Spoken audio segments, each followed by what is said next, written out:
ఓం మహాగణాధిపతయే నమః. ఓం గురుభ్యో నమః. ఓం శ్రీమాత్రే నమః.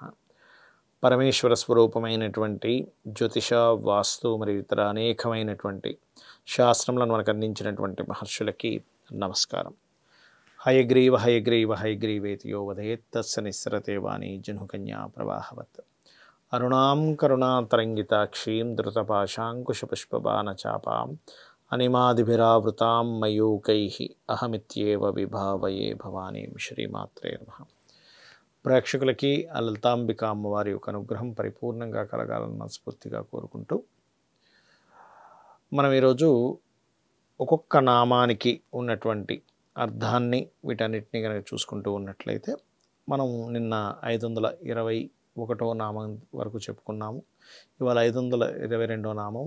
ఈ నామాలకి ఒక్కొక్క నామానికి ఉన్నటువంటి అర్థం ఏమిటి, అదేవిధంగా ఆ నామాన్ని మనం నిత్యము స్మరించుట వల్ల కలిగేటువంటి ఫలితాలు, వాస్తుపరమైనటువంటి దోషాలు ఎంత అవుతాయని చెప్పుకుంటూ ఉందాం. అయితే మీకు ఒకటే, ప్రతి నామం చేసేటప్పుడు ఇది వేదమంత్రములతో సమానము అని పరిపూర్ణంగా నమ్మి చేయండి.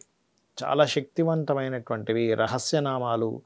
రహస్యం అంటే ఏదో ఎవరికి చెప్పకుండా చేసేవి కాదు. ఇందులో రహస్యం ఎంతో దాగుందని అర్థం. రహస్యనామాలంటే ఇందులో చాలా సీక్రెట్ కోడ్ దాగుందండి, మనకు చూడడానికి బయటికి ఇలా కనిపిస్తుందండి అంటూ ఉంటాం. చూడండి, కొన్ని ఆలయాలకు వెళ్ళినప్పుడు అక్కడ ఏదో కొన్ని బొమ్మలు వేసి ఉంటాయి, ఏదో భాషలో రాసి ఉంటుంది.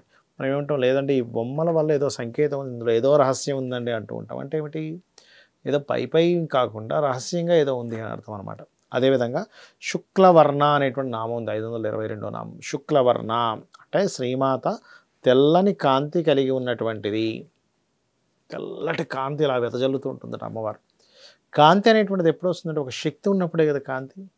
సో ఆ కాంతి ఉన్నటువంటిది అమ్మవారు. అంటే మీరు ఒక్కసారి ఇమాజినేషన్ చేసుకున్నప్పుడు ఏదో ఉట్టి అమ్మవారు కాకుండా అమ్మవారి యొక్క కాంతులు వెదజల్లుతున్నట్టుగా ఇమాజినేషన్ చేసుకొని చూడండి, మీకు అర్థమవుతుంది. అదేవిధంగా ఈ సిద్ధమాత ఆజ్ఞాచక్ర స్థాన దేవత తెల్లని రంగులో, అంటే తెల్లని రంగులో ఆ యొక్క ఆజ్ఞాచక్ర స్థాన దేవత ఉంటుందట. తెల్లగా ఉంటుందట ఇక్కడ. అందుకే చూడండి, కొన్ని సినిమాల్లో అని కానీ మనం మామూలు చూపించినప్పుడు ఇక్కడ ఏదో తెల్లటి ఇక్కడ ఇలా వెళ్తురు వస్తున్నట్టు కనిపిస్తుంటారు. అంటే ఏమిటి, వాళ్ళకి ఆజ్ఞాచక్రం ఓపెన్ అయింది, ఆ చక్రం యాక్టివ్గా ఉందని అర్థం అనమాట. మామూలు విషయం కాదు, ఆజ్ఞాచక్రం దాకా వెళ్ళాలంటే అంత ఈజీ కాదు, గుర్తుపెట్టుకోండి. అదేవిధంగా షడానన, శుక్లవర్ణ, షడానన, మధ్య సంస్థ అనేటువంటి నామాలు ఉంటాయి మనకి. షడానన అంటే 6 ముఖములు. షడ్ అంటే 6 ముఖములు కలిగి ఉన్నటువంటిది అమ్మవారు అనేటువంటిది అర్థం. అయితే ఈ శ్రీదేవి 6 ముఖములు కలిగి సిద్ధమాత. అంటే మనకి ఇందాక ఏం చెప్పుకున్నాము, ఆజ్ఞాచక్రం 2 దళాలతో ఉంటుంది. అక్కడ ఉండేటువంటి అక్షరాలు ఏమిటి అంటే హ, క్ష అని చెప్పుకున్నాము. అక్కడ ఉండేటువంటి దేవత తెల్లటి కాంతితో ఉంటుంది. ఆ తెల్లటి కాంతితో ఉన్నటువంటి ఆ దేవతకి 6 ముఖాలు ఉన్నాయి.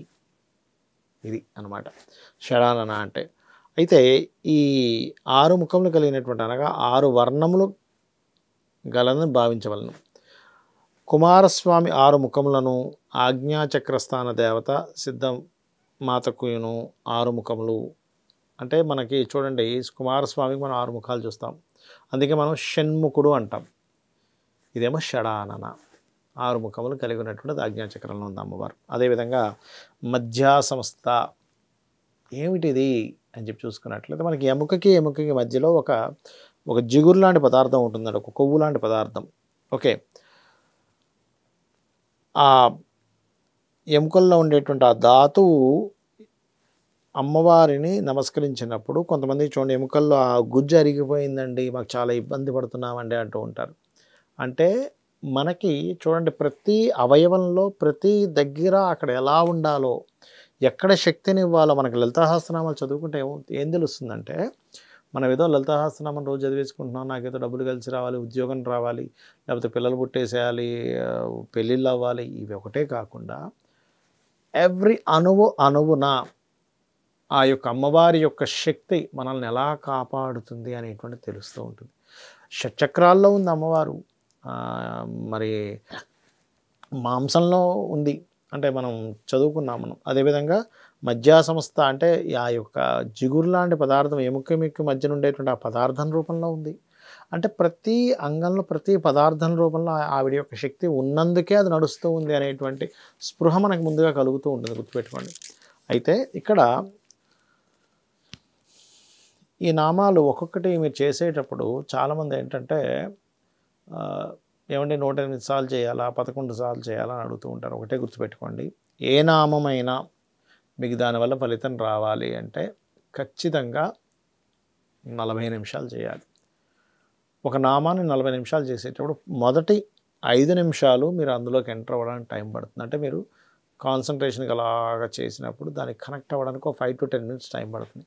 ఆ 10 మినిట్స్ తర్వాత నుంచి, ఎందుకంటే 5-10 నిమిషాల వరకు మొదట్లో మీకు పక్కనుండే సౌండ్లు, వాళ్ళు మాట్లాడుకుంటుంది, వీడు మాట్లాడుకుంటుంది, మీరు మీరు జపం చేస్తూ వేరే ఆలోచనలోకి వెళ్ళిపోవడం, నిన్న జరిగిన సంఘటన, లేకపోతే మీకు ఏదో అన్యాయం జరుగుతుందో, లేకపోతే పలానా వాళ్ళు ఇలా మోసం చేస్తున్నారో, పలానా వాళ్ళు ఏం చేస్తారోనో, ఇవన్నీ తిరుగుతూ ఉంటాయి.